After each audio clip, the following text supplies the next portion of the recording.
It did not look like the scene of a crime at all, no flashing lights, no shots ringing out, no car chase down a dirt road. Just a normal traffic stop on the R81 outside Gioni, the sort of thing that happens hundreds if not thousands of times every day in South Africa. Except inside that car, a very unobtrusive menace sat waiting, nearly 800,000 rupees in counterfeit cash, ready to wreak quiet havoc in the local economy at the worst time of year. For foreign nationals. A festive season already strained for money. And bundles of fake 200 rupee notes, meant to slip through communities as silently as possible. This is what modern economic crime looks like: no violence, no drama, just planning, timing, and opportunity. The police said the suspects were aged between 41 and 67 years and were stopped on Tuesday, December 23, 2025, in operations targeted at combating cross-border crime. Strategically, it had to be in December, when cash circulates faster, traders become overwhelmed and informal markets mushroom and caution dies down. That is exactly when counterfeit money inflicts maximum damage. Inside the car, police found fake banknotes of 779,600 rupees in denomination of 200 rupees. It was no accident. Notes of 200 rupees are large enough to move substantial sums of money quickly, yet still common enough not to raise suspicion right away, at least in busy shops and taverns, taxi ranks, and street markets. The money was never intended to stay hidden. It was supposed to circulate and to change hands to look real just long enough to do damage. Authorities suspect that the men were headed in the direction of the Zimbabwean border, and this has raised quite serious concern over an organized cross-border syndicate operating within South Africa and neighboring countries. Investigations are now trying to ascertain if these men were merely couriers, intermediaries, or part of a larger network involved in the massive production and distribution of fake currency. Counterfeit money does not magically appear. Someone designs it. Someone prints it. Someone moves it. Someone injects it into the economy, often through legitimate businesses and unsuspecting individuals who become victims without realizing it. And once fake money enters circulation, it doesn't just disappear. It undermines trust. It ruins livelihoods. And it hits the poorest communities the hardest. If a shopkeeper accepts a counterfeit note, he gets nothing in return. A street vendor could lose all their earnings of the day because of one transaction. Similarly, a taxi driver could do a whole day of shifts and then find out that the cash at the end of it doesn't hold any value.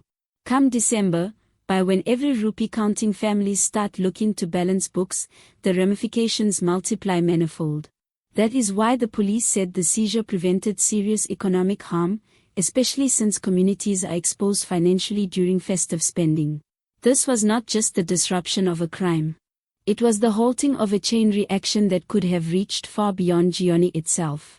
The vehicle has been confiscated, and investigations trace the origin of the counterfeit notes. Were they locally made? Smuggled across borders? Linked to a wider organized crime network?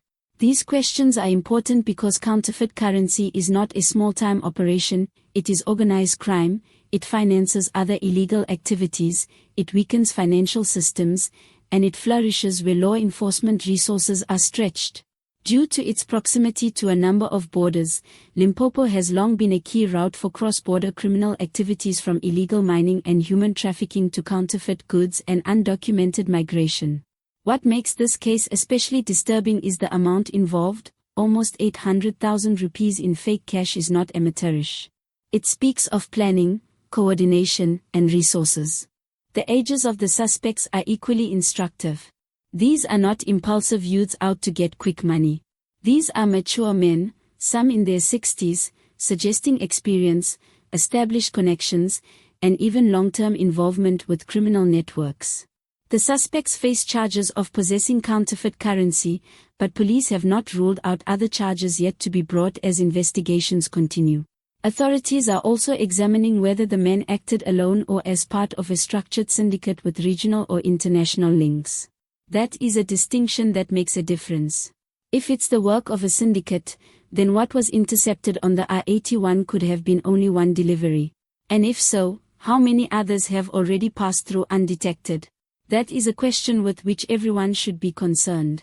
Counterfeit money does not advertise its presence. It conceals its identity.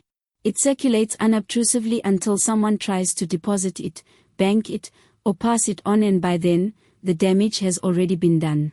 Provincial police commended the work of the officers involved, calling the arrest the result of alertness and intelligence-led policing. These proactive enforcements make a real difference. They are focused, informed, and intentional.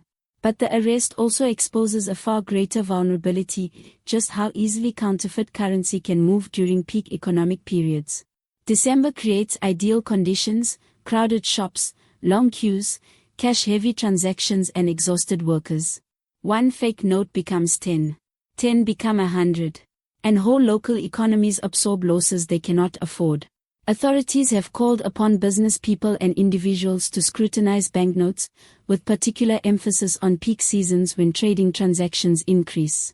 But vigilance alone will not be sufficient. It cannot be that cashiers, hawkers, and taxi drivers are expected to impart their assessment of high-quality counterfeit banknotes, a very unfair burden on ordinary people. But this case also illustrates very powerfully how economic crime often remains invisible because it lacks the shock of violent crime. There are no sirens, no bloodstains, no viral footage. Yet the long-term damage can be just as severe. Counterfeit currency is an attack on confidence in money itself. And when confidence degrades, economies suffer, especially in the informal sectors that need cash to survive. Cash was survival in townships, rural communities, and cross-border trading areas. That is why this arrest matters far beyond the 4 men now facing court in Gioni. They are expected to appear in the Gioni Magistrates Court in the coming days. But the real measure of success will be what follows.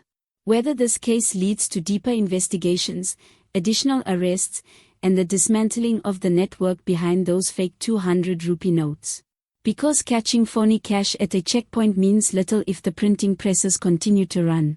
Unemployment is already high in South Africa, living costs are on the rise, and the local economies remain fragile. The last thing communities need is fake money draining what little stability remains. It should serve as a warning to the syndicates, the smugglers, and everybody who believes economic crime silently goes unnoticed.